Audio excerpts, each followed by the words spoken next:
नमस्कार मंडळी, सर्वांना राखी पौर्णिमेच्या हार्दिक हार्दिक शुभेच्छा। रक्षाबंधनाला भावाने बहिणीच्या घरी राखी बांधण्यास का जाऊ नये यामागील देवी लक्ष्मीची कथा। बहीण भाऊ ज्या दिवसाची आतुरतेने वाट पाहतात तो दिवस म्हणजे रक्षाबंधन। यंदा यावर्षी रक्षाबंधनाचा सण हा 9 ऑगस्ट रोजी साजरा केला जाणार आहे। आपण पाहतो दरवर्षी बहिणी आपल्या भावाच्या घरी येतात आणि त्यांना राखी बांधतात आणि त्यांच्या सुख समृद्धीची कामना करतात। बऱ्याचदा असे दिसून येते की भाऊही रक्षाबंधनाच्या दिवशी आपल्या बहिणीच्या घरी जातात, परंतु असे चुकूनही करू नये, कारण यामागे असलेले धार्मिक कारण जाणून घेऊ। हिंदू धर्मात रक्षाबंधन बद्दल अनेक श्रद्धा आणि नियम भाऊ आणि बहिणीमधील अतूट प्रेमाचा सण असलेल्या रक्षाबंधनाबद्दल हिंदू धर्मात अनेक श्रद्धा आणि नियम आहेत। जसे की राखी बांधण्याची योग्य पद्धत, भद्रा काळात राखी न बांधणे, रक्षाबंधनाच्या दिवशी बहिणीचे भावाच्या घरी येणे इत्यादी। तसं पाहायला गेलं तर अनेक वेळा विविध कारणांमुळे बहीण तिच्या पालकांच्या घरी येऊ शकत नाही, म्हणून रक्षाबंधनाच्या दिवशी भाऊ बहिणीच्या घरी राखी बांधण्यासाठी जातो। तर शास्त्रानुसार पाहायला गेलं तर असे चुकूनही करू नये। काय आहे यामागील कारण जाणून घ्या।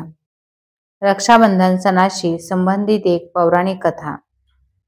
रक्षाबंधनाच्या सणाशी संबंधित एक पौराणिक कथा आहे। त्यानुसार एकदा राक्षस राजा बळीने भगवान विष्णूंना प्रसन्न केले होते आणि त्यांच्याकडून अमरत्वाचे वरदान मिळवले होते, ज्यामुळे सर्व देवतांना काळजी वाटली की राजा बळी हा त्याचा गैरवापर करेल। मग देवतांनी भगवान विष्णूंना त्यांची चिंता व्यक्त केली।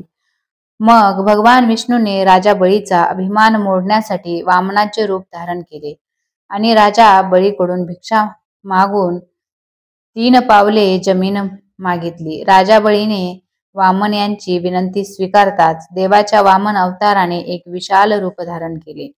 मग त्याने पहिल्या पावलात स्वर्ग आणि दुसऱ्या पावलात पृथ्वी मोजली। तिसऱ्या पावलासाठी राजा बळीने वामन समोर आपले डोके ठेवले। जेव्हा भगवान विष्णू वैकुंठ सोडून पाताळ लोकात राहू लागले, राजा बळीला समजले की भगवान विष्णू स्वतः भिकारी वामनच्या रूपात आले आहेत, म्हणून त्याने तिसरे पाऊल उचलण्यासाठी स्वतःचे शरीर परमेश्वराला समर्पित केले। यामुळे भगवान विष्णू प्रसन्न झाले आणि त्यांनी बळीला पाताळ लोकाचा राजा बनवले। बळी पाताळ लोकांचा राजा होताच त्यांनी भगवान विष्णूंनाही पाताळ लोकात राहण्याची विनंती केली। मग राजा बळीच्या आग्रहावरून भगवान विष्णू वैकुंठ सोडून पाताळ लोकात राहू लागले। यामुळे देवी लक्ष्मीला काळजी वाटली। पतीला वैकुंठात परत आणण्यासाठी देवी लक्ष्मीची रणनीती।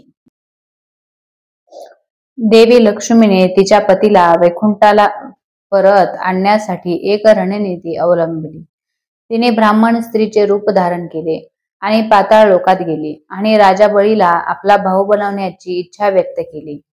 राजा बळीने आनंदाने तिची इच्छा मान्य केली आणि आई लक्ष्मीने बालीच्या मनगटावर राखी बांधताच तिने राजा बळीला तिचा पती विष्णूला परत पाठवण्यास सांगितले।